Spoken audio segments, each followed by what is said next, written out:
get on board the Bernie bus train. Come get on board the Bernie bus train. Once you hear that clickety-clack, there ain't no time for turning back. Oh, get on board the Bernie bus train.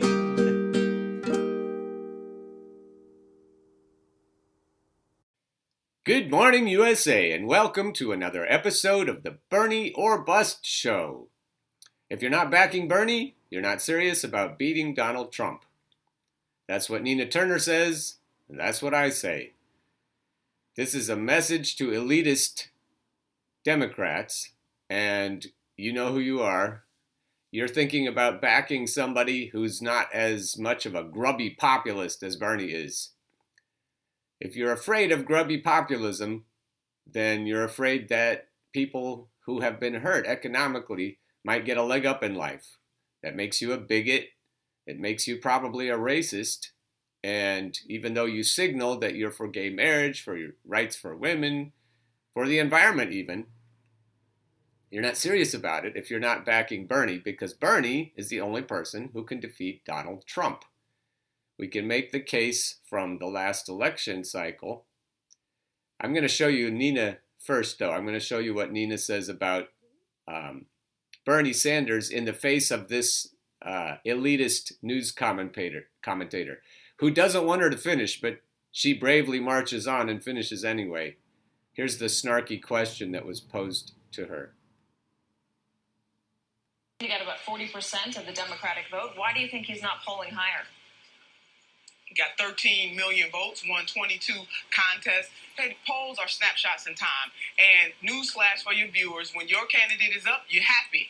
When your candidate is not up, you kind of dismiss the polls. Every candidate is going up or down at some point, but Senator Sanders has been polling consistently from 2016 to this moment as the person who can beat the corrupt president that we have occupying the Oval Office right now, President Donald Trump, somebody that understands the cries, the fears, the needs, and the dreams of the American people in this country. Hello, Green New Deal. Hello, College for All, canceling student debt, standing up for the working people of this country.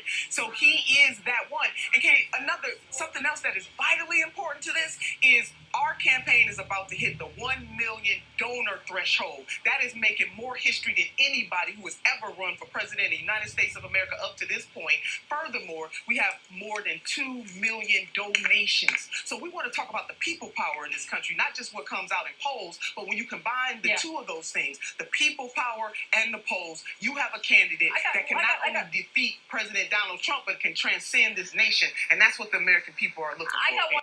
Yeah. Yeah. So she said 2 million. It's more like 4 million. You've got all the power that Bernie's canvassing and grassroots efforts have brought. You've got sticky support, as Megan Day mentioned the other day. You've got people who will only vote for Bernie.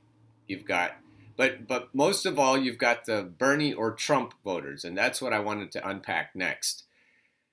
So if you're an elitist and you want to protect your privilege, but you want to beat Donald Trump, if you're really serious about it, you have to back Bernie. And we've said this, and then petulantly you've said, well, you Bernie or busters are just being ridiculous.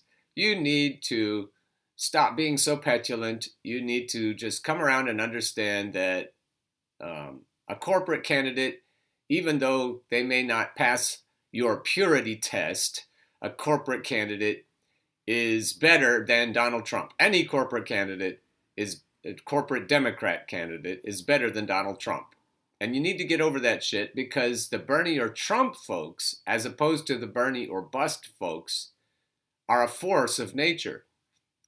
They're whirlwind. There isn't anything that you can do to stop them. You can't talk reason to them. You can't make them come to their senses, because they've been hurting a long time. Probably 60 or 70 years if you look at the data by Thomas Piketty. They've been hurting a long time, and they haven't seen Republicans helping them, and they haven't seen Democrats helping them, and they're just not buying it anymore. So you won't talk sense into them. They're not moving. So if you look at the information from the last election, what Sanders voters did in the general election last time, 12% of them voted directly for Trump. And you've got even more of them this time based on polling by Emerson and Morning Consult. You've got people that are very sticky who support Bernie Sanders because they believe that finally, after 60 or 70 years, somebody is hearing them. Trump pretended to hear them, and that's why he's in the White House. To be honest, he rallied enough of these hurting voters that Hillary Clinton would call deplorables, and he persuaded them that he was going to fix things. He was going to drain the swamp. He was going to get the job done. And he's a charlatan, and he isn't as strong as he would need to be. It's not an easy job, but Bernie is a lot more likely to do it than Donald Trump. But whether you believe that or not, it's a foregone conclusion. There are enough Bernie or Trump voters, not enough Bernie or bust perhaps, but there are enough Bernie or Trump voters, especially if you combine them with the new voters, and if you combine them with people who typically sit out primary elections. In the general election, if you nominate Bernie feels right now it's going to be a landslide. If he gets in, he's going to crush Trump because he has all these voters that don't typically vote in primaries who will vote for him in the general election. That's the part that the corporate news don't want you to see. We've talked about why, and boil it down if you want. If you boil it down, the reason is elitism. They're trying to protect their privilege. And Bernie Sanders, in their eyes, is an existential threat for that reason. He for the very wealthy, he is a threat. He will change the status quo, and that's why we need to elect him. But if you don't like Bernie because you're afraid of grubby populism, you're still going to just need to figure this out, especially if you're the kind of person who does vote in primaries, especially if you live in swing states. You're going to need to figure it out. But in all the states, look at California, look at New York with its typically very late or very early primary voting deadline. You've got all these places that are rigged against insurgent populists, and they have been in the DNC for about 100 years. If you look at the data, if you look back at the different kinds of conventions and the way they've been brokered, that's the best word for it. There's always been a tendency on the Democratic Party, at least in the last 100 years, to keep insurgents out, to keep populists out. The status quo has been vigorously defended by the DNC for a long time, and the American people are tired of it. It's time for a change, a real change. And if that's what you want, then listen to Mark Ruffalo, and he'll tell you what's going to happen with Bernie if you nominate him. And I understand the environment's one of the reasons you're behind Bernie in 2020. That's right. What makes you support him over Warren and Biden specifically? Well, when I look around and I they're all stealing from him. I mean, he led this, and he's been doing this his whole life, and I just know that guy is who he says he is. He will fight the fights that he says he will fight. I don't know that about everybody else. Yes. He's the one known quantity, and we're going to need that person for what lays ahead. And I know that he has the grit, and I know he has this huge infrastructure, and the young people dig him. And of course, a good part of the squad signed off on him. So I'm very excited about what he's doing. He's already pushed the Democrats to the progressive values that he already has, and he keeps leading in the field even today. Yeah. And he'll beat Trump's ass. You really think so? Oh yeah, definitely, no doubt about it. Okay, guys, absolutely. Absolutely, he'll beat Trump's ass.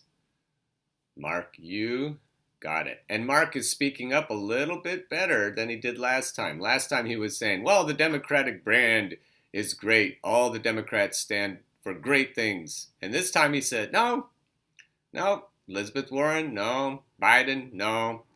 They don't really mean it. They're not authentic like Bernie. And the young people dig him.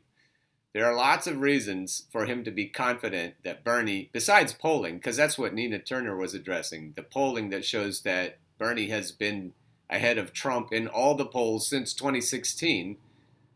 Duh! And so the people who say, oh yeah, those are polls, they don't matter. Oh yeah, and then they talk about Biden being in the front, and we're all supposed to believe that Biden is going to win in a general election against Donald Trump. Yeah, right.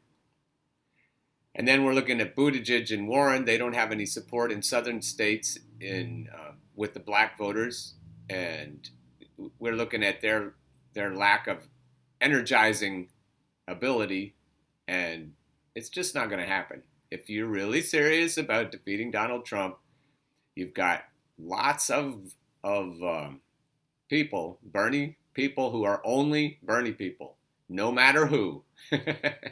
Give us Bernie, no matter who. You have to come to your senses. The grown-ups in the room are the ones who can face facts, who can face this reality that you have to care about the plight of the working class. You have to be a grubby populist to defeat Donald Trump. Nothing else is going to work. So share this broadly, subscribe, click the little notifications bell. I think YouTube is doing a little bit better on that lately. And I hope to see you tomorrow. Keep on burning. Get on board the Bernie bus train. Come get on board the Bernie bus train. Once you hear that clickety-clack, there ain't no time for turning back. Oh, get on board.